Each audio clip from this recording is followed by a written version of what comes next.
السلام علیکم ورحمۃ اللہ وبرکاتہ۔ میرے پیارے آقا علیہ الصلاۃ والتسلیم کے پیارے دیوانوں، خاتون جنت حضرت فاطمۃ الزہرا رضی اللہ عنہا کی کنیزوں، سچی حکایات کے درس نمبر 173 ایپیسوڈ نمبر 173 میں آپ تمام کا استقبال ہے۔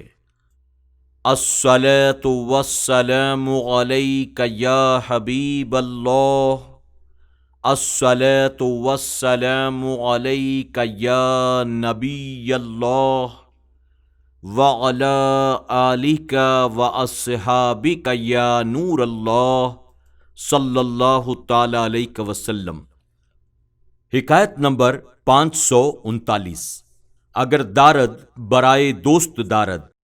مولانا جامی علیہ رحمۃ الرضوان کی تلاش میں حضرت خواجہ عبداللہ احرار کے یہاں پہنچے تو خواجہ صاحب کے یہاں بڑا ٹھاٹھ تھا۔ ہر طرح کی نعمتیں دنیا کی موجود تھیں۔ مولانا جامی آ کر بہت پچھتائے اور جوش میں آ کر خواجہ صاحب کے سامنے ہی بے اختیار منہ سے نکلا، نامرد آست آں کہ دنیا دوست دارد۔ یہ کہہ کر بہت حسرت اور افسوس کے ساتھ کسی مسجد میں جا کر لیٹ گئے۔ خواب میں دیکھا کہ میدان حشر قائم ہے اور مولانا جامی کسی قرض خواہ کے تقاضے سے سخت پریشان ہیں کہ ایک جانب سے حضرت خواجہ صاحب تزک و احتشام تشریف لائے۔ فرمایا، درویش کو کیوں پریشان کیا؟ ہم نے جو خزانہ یہاں جمع کیا ہے اس میں سے اسے قرض دے دو۔ اس کے بعد آپ کی آنکھ کھل گئی۔ اس وقت خواجہ صاحب اسی مسجد میں تشریف لا رہے تھے۔ حضرت جامی نے فوراً حاضر ہو کر پاؤں پر سر رکھ دیا اور عرض کیا، حضور میری گستاخی معاف فرما دیجئے۔ خواجہ صاحب نے فرمایا، وہ مصرع کس طرح پڑھا تھا آپ نے؟ عرض کیا، حضور وہ تو غلطی تھی۔ فرمایا، اس کو ہم پھر سے سننا چاہتے ہیں۔ علامہ جامی نے فرمایا، میرے منہ سے یہاں کے سامان کو دیکھ کر یہ نکلا تھا۔ فرمایا کہ یہ صحیح ہے مگر مصرع ناتمام ہے، اس کے بعد یہ مصرع اور ملا دو، اگر دارد برائے دوست دارد۔ سبق: اللہ والے مشکل کے وقت کام آتے ہیں۔ یہ بھی معلوم ہوا کہ جو مال محتاجوں کی مدد اور دین کی خدمت کے لیے جمع کیا جائے وہ مال دنیا نہیں بلکہ سب دین ہی ہے۔ حکایت نمبر 540۔ جنازہ۔ حضرت سلطان الاولیاء سلطان نظام الدین قدس سرہ کی وفات ہوئی تو ان کے خلیفہ نے جنازے کے ساتھ یہ شعر پڑھا۔ ترجمہ: کفن میں سے ہاتھ اونچا ہو گیا، لوگوں نے ان کو خاموش کر دیا۔ سبق: معلوم ہوا اللہ والے وصال کے بعد بھی زندہ ہوتے ہیں۔ پھر اگر کوئی شخص خود حضور اکرم صلی اللہ علیہ وسلم کو ہی حیات النبی نہ مانے تو وہ کس قدر بدبخت اور مردہ دل ہے۔ حکایت نمبر 541۔ غوث اعظم۔ حضرت غوث اعظم رحمۃ اللہ تعالی علیہ کے ہم عصر ایک بزرگ ہیں، حضرت سید احمد کبیر رفاعی رحمۃ اللہ تعالی علیہ۔ یہ بہت بڑے عالموں میں سے ہیں مگر حضرت غوث اعظم رحمۃ اللہ تعالی کے برابر مشہور نہیں۔ ایک مرتبہ حضرت غوث اعظم رحمۃ اللہ تعالی علیہ کے پاس ایک شخص مرید ہونے کے لیے آیا۔ آپ نے فرمایا، تیری پیشانی سے سخاوت یعنی بدبختی سنگ دلی نمایاں ہے، تجھ کو کیا مرید کروں؟ یہ شخص حضرت سید احمد کبیر رفاعی رحمۃ اللہ تعالی علیہ کی خدمت میں حاضر ہوا۔ انہوں نے صورت دیکھ کر فرمایا، آؤ بھائی، میں خود بھی ایسا ہی ہوں۔ سبق: یہ ساری عبارت مولوی اشرف علی تھانوی کی اپنی ہے۔ اس میں مولوی صاحب نے حضرت غوث اعظم رحمۃ اللہ تعالی علیہ کو غوث اعظم لکھا ہے۔ غوث کے معنی فریاد رس اور اعظم کے معنی بہت بڑا، تو گویا مولوی اشرف علی تھانوی بھی حضور غوث اعظم کو بہت بڑا فریاد رس تسلیم کرتے ہیں۔ پھر اگر کوئی شخص اللہ کے مقبول بندوں سے فریاد کرنے اور ان کو مشکل کشا یعنی مشکلیں دور کرنے والا ماننے کو شرک بتائے تو وہ مولوی اشرف علی تھانوی کے خلاف بھی ہے یا نہیں؟ میرے پیارے آقا علیہ الصلاۃ والتسلیم کے پیارے دیوانوں، خاتون جنت حضرت فاطمۃ الزہرا رضی اللہ عنہا کی کنیزوں، یہاں سچی حکایات کے 8ویں باب کا اختتام ہوا۔ اب ہم